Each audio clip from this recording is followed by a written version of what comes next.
네, 오늘은 이재명 대표 위중교사 사건과 관련해서 팩트체크를 좀 해볼까 합니다.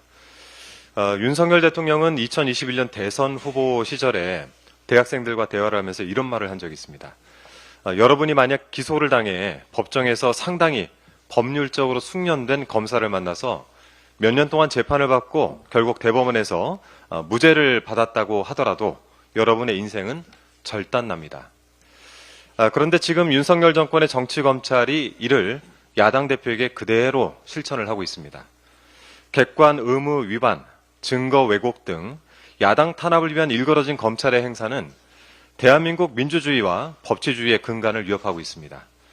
대표적인 사례가 이재명 대표에 대한 위증교사 사건입니다. 검찰은 이재명 대표가 2018년 12월과 2019년 1월 김진성 씨와 전화통화에서 약 17년 전 상황에 대해 허위의 진술을 교사했다라고 주장을 하면서 이재명 대표를 기소했습니다.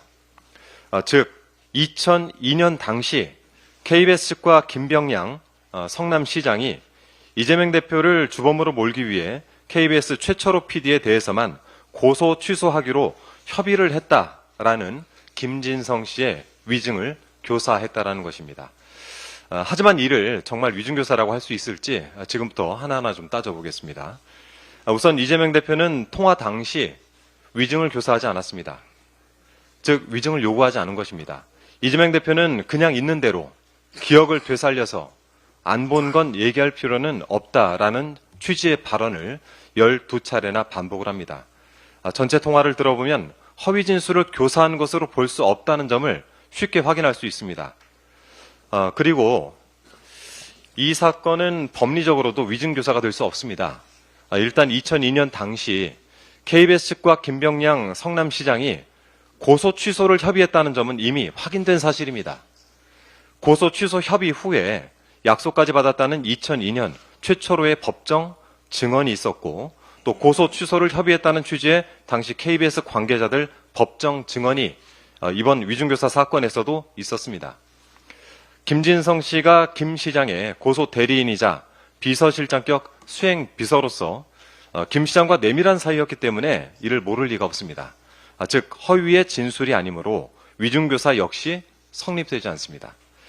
또한 김진성 씨는 이재명 대표를 주범으로 몰기 위해서 라는 증언을 한 적이 없습니다. 이재명 대표가 그런 부탁을 한 적도 없거니와 또 설령 부탁을 했다 해도 이는 실패한 교사로서 위중교사죄가 성립될 여지가 없는 것입니다. 김진성 씨는 오히려 협의가 이재명 대표를 주범으로 몰기 위한 게 아니었다라는 취지로 증언을 합니다.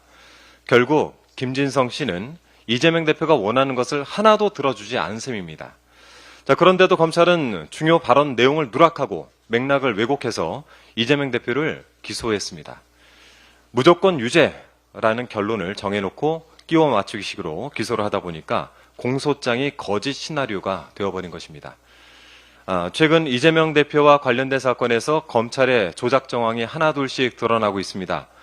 연어회 술파티 및 허위 진술 세미나의 존재를 짐작하게 한 쌍방울 법인카드 결제 내역, 김용 전 민주연구원 부원장의 무죄 가능성을 확실하게 보여준 구글 타임라인 감정 결과까지 현재 검찰의 모습을 보면 비밀이나 잘못한 일이 드러날까봐 두려워서 벌벌 떤다라는 사자성어로 장두노미라는 표현이 있는데 이것이 딱 들어맞는 표현이 아닌가 싶습니다.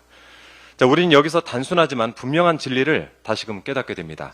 거짓은 결코 진술을 이길 수가 없습니다. 이는 검찰의 조작과 왜곡으로 점철된 위중교사 사건에서도 마찬가지일 것입니다. 오는 25일 법원의 공정하고 올바른 판단을 기대하겠습니다. 이상입니다.